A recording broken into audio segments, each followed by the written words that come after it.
किसी को दुश्मनों पर अगर विजय पानी है, अगर आप अपने दुश्मन पर जीत पाना चाहते हैं, तो नीति जी किन मंत्रों का हम उच्चारण कर सकते हैं?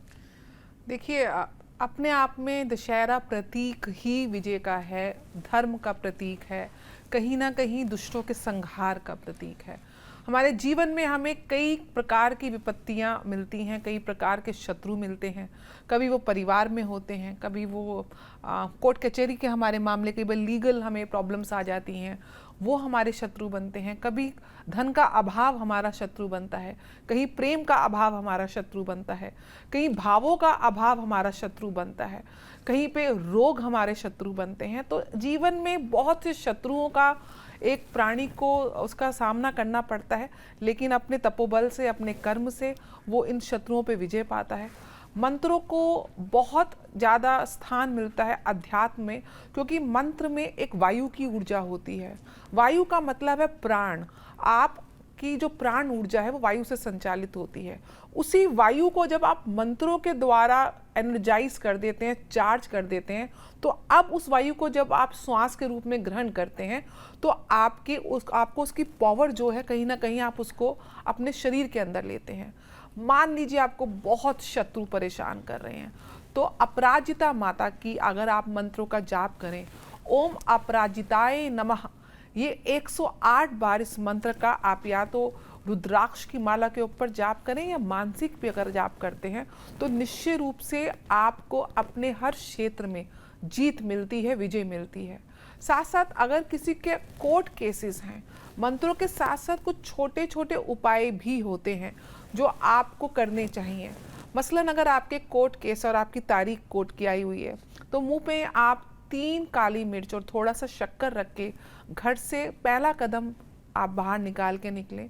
साथ में हनुमान जी को संकट मोचन माना जाता है, भगवान राम के परम भक्त, जिनके हृदय में भगवान राम का वास है, जिनके कण कण में भगवान राम का वास है, उन हनुमान जी की उपासना करने से आपको हर कार्य के जितने भी विघ्न हैं वो शांत हो जाते हैं। ऐसा करने से अगर आप पहले घर से जब भी निकलें, तो घर के पास अवश्य कोई ना कोई मंदिर होता है और मंदिर में हनुमान जी की प्रतिमा भी होती है, तो हनुमान जी के दर्शन करके, उनका आशीर्वाद प्राप्त करके, और हनुमान जी का एक स्तोत्र है जो बहुत ही पावरफुल स्तोत्र है, उसको बोलते हैं पंचमुखी हनुमान स्तोत्र। इस स्तोत्र का अगर आप पाठ करके निकलते हैं और साथ में हनुमान जी के बीज मंत्र ओम हंग हनुमताय नमः का आप पाठ करते हैं, अपराजिता मंत्र का पाठ करते हैं, तो आपके शत्रुओं का शीघ्र दमन होता है और विजय की प्राप्ति होती है। चलिए, तो अगर आप भी अपने दुश्मनों पर जीत पाना चाहते हैं, तो आप छोटे छोटे उपाय कर सकते हैं और इन मंत्रों का जाप कर सकते हैं, जिसमें आप भगवान हनुमान की उपासना सच्चे मन से अगर करते हैं, तो इसमें आपको ज़रूर विजय मिलेगी। अकाल मृत्यु के योग से अगर आप मुक्ति पाना चाहते हैं, तो कौन सा मंत्र, कौन सा पूजन आपके लिए लाभदायक होगा? संजीव अग्निहोत्री जी, इसके बारे में बताएं। देखिए, अकाल मृत्यु के लिए बहुत अच्छी बात आपने पूछी है रोमिता जी। अकाल मृत्यु कभी नहीं होगी आपकी, लेकिन मंदिर आप जाएं, सादर पंडित जी जो पुजारी जी हैं उनको प्रणाम करें, और मंदिर में जितने भी मेरे ठाकुर जी हैं, माँ दुर्गा जी, गणेश जी, दुर्गा जी, हनुमान जी, कार्तिकेय जी, सबका दर्शन करें और उसके बाद में भगवान को दंडवत प्रणाम करें।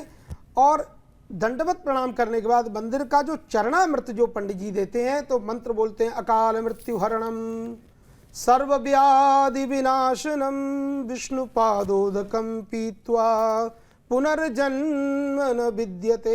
इस मंत्र से जब पंडित जी मंदिर का, ठाकुर जी का स्नान किया हुआ जो चरणामृत है उसको देते हैं, और अगर आप उसको सादर ऐसे करके पीते हैं और उसको एक भी बूंद गिरनी नहीं चाहिए, चरणामृत बहुत बड़ी चीज़ है, बहुत बड़ी तोप है, ये समझ लो, तो सारे कष्ट, सारे संकट आपके हरण हो जाएंगे और जीवन में आपको क्या होगा, अकाल मृत्यु हरणम सर्व व्याधि विनाशनम, जितनी आदि व्याधि वो सब दूर होंगी और अकाल मृत्यु आपकी कभी नहीं हो सकती, क्योंकि आप भगवान का चरणामृत पीते हो, और भगवान का चरणामृत पीने वाला व्यक्ति कभी अकाल मृत्यु नहीं होती है।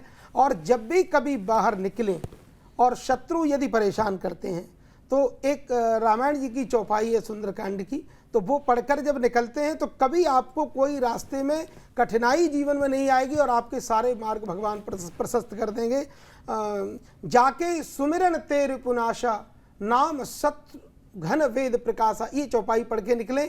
या फिर एक दुर्गा सप्तशती का कवच का एक मंत्र है, पंथानम सुपथा रक्षेन मार्गम क्षेम करी तथा राजद्वारे महालक्ष्मीर विजयः सर्वथा स्थितः। यदि नीति समायुक्त अगर आप इन मंत्रों का पढ़ करके निकलते हैं, नियम जो है, और ऐसे अगर आप इन मंत्रों को पठन करके निकलते हैं तो यात्रा में याद रखिए कभी आपको कोई कठिनाई नहीं आएगी और आपके सारे मार्ग प्रशस्त होंगे। माँ दुर्गा आपकी रक्षा करेंगी, हनुमान जी, भैरव जी, ये सब आपकी रक्षा करते हैं। और चौपाई पढ़ के चलेंगे तो हनुमान जी फिर आगे आगे भारतीय जो तिरंगा झंडा उसको लेके चलते हैं, और वीर तुम बड़े चलो, कभी भी आपका घाटा नहीं होगा, हमेशा आपकी वृद्धि होगी, आपकी विजय होगी, क्योंकि विजयदशमी का जो पर्व है इसी के लिए इंगित करता है।